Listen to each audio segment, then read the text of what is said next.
Yeah,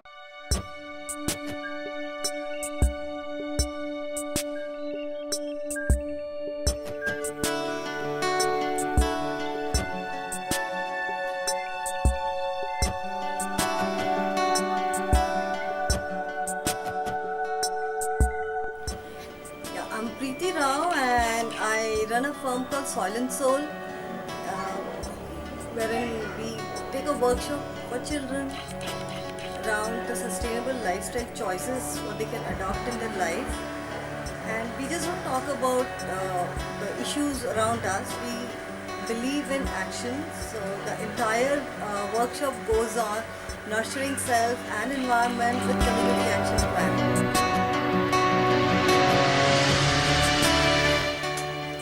Yeah, so what made me go into sustainable lifestyle?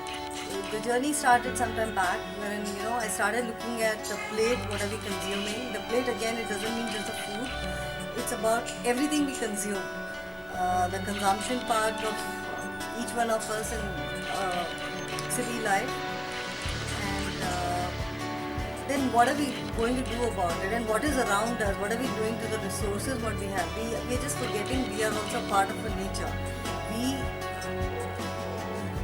Nature is not our part, we are the part of it, and we need to go align with it rather than trying to change it.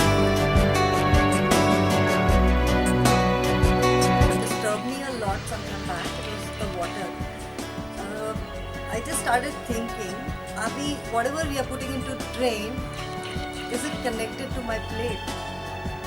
And the answer was yes. So it does matter what we are putting in our drain in our each house. The water just goes on. If you look at the complete cycle of it, we are all aware about the water cycle. But then, have you ever thought about the urban water cycle? We have broken the natural water cycle. We have contaminated the water with a lot of usage of chemical. I remember a decade back, we used to blame industries about it. They manufacture a lot of things and which goes into the water and blah blah blah. But then, why are they making all that thing?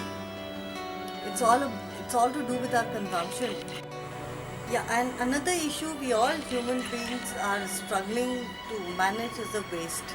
We are generating more waste, and this waste is all coming with our consumption. I don't understand the logic. First, we use so much of energy to generate those waste in the packaging, and then we just dump it. Don't you think we are suffocating the earth? The soil which is feeding us, the food, all of us, each one of us, we work for food.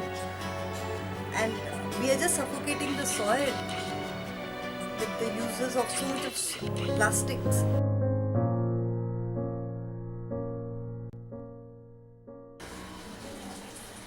So these are the soap nuts. So this has reduced the entire cleaning agent from my house. Okay. So you know what? I just soak it in the water overnight, and morning I just lather it up, squeeze it out of the water, and the same water can be used for the shampoo. The second rinse can be used for the clothes, and the third rinse can be used for the vessels. You can take around 4-5 rinse from the same 5 pots. So the soap nut, I can use it either in this form or in the powdered form. Or in the powdered form, or you can boil it and you make a lather out of that. Liquid also can be used as a shampoo. Okay. So for let's say one load of my dishwasher or my washing machine, I can use 1 cupful of this liquid. You just 1 cup. Full of the liquid with from around 8 or 9 nutmeg, soap nut. Not 8 or 9, 5 is enough. 5 is enough. 5 is enough. Okay. So what else do you have for us? This is the mud. And it is from Ganga bed. Okay. And I use this for my bathing and for my hair wash as well. These are very mild and very silky feeling you get. Okay. You don't need any moisturizing cream. Okay, so I just put this in water and I get some paste here. And I put it hands, legs, and face. Yeah, it melts immediately. The water, the moment you put it, melts. So I think a very important message for all girls that cosmetics can be replaced by this. So And then next we have this is the bee wax, and I make moisturizing cream out of this. This is the residue from beehive after we extract honey. And this is the base. We mix it with coconut or almond oil and whatever fragrance we want. okay, so I'll take a bit of this. I'll put almond oil, maybe a few herbs, and what else? Anything. I use this frankincense. Okay, These are raisins from the tree, okay. and it smells awesome. And it is a very good anti-aging for skin. Another point for girls. So, you don't need to spend the huge money to buy anti-aging creams. It's absolutely harmless. So very interesting materials. This is the next one. What I have Twigs. is a twig.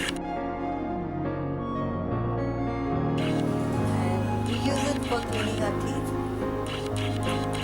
Okay, but how exactly do you do that? Okay, I soak it overnight and we keep chewing it. And after chewing for almost 10 minutes, it's a very good exercise for gums and the jaws. We get a bristle, and that bristle cleans the teeth. Okay. And So with this, what can I add? yeah, this is with the this is just the one. And if you want some mouth freshener, there are herbs, Okay. the peppermint or the spearmint, which can be used as a mouth freshener. Something again, we have this for the water filter.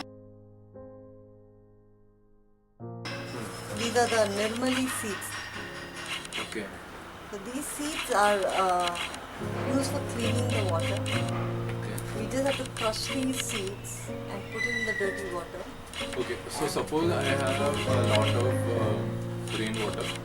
So I just pop these seeds in. For 1 Crush it. liter, how much? Okay. We need to crush them and then put it in the Okay. water. So I crush 8 seeds. 8 seeds. 8 seeds. 8 seeds. Okay. For every liter of water. And then I just leave. You can just stir it and leave it. The complete clear water, the drinkable water, it takes 6 to 8 hours. Okay. This is the root, it's called vetiver grass. Okay. So this is again a cleaning for water. So we Okay. just put in the water and leave it overnight. And next day the water is clean. And this is something called alum. Okay. This is again a very stone, and it just has to be stirred in the water. Okay. So I just Right. dip it in and do this. Stir it twice and just leave it. Very Uh, good. gets all settled down. Yeah, this is actually a journey by me, and the yoga has helped me to adopt the natural lifestyle. And you know how the yoga means the union, and this union we have forgotten. We have forgotten our link to the nature. We've been violating all the rules which are set by nature. And until unless we realize what mistake we have done and we are ready to commit ourselves to rectify the mistake, I think we still have long way to go.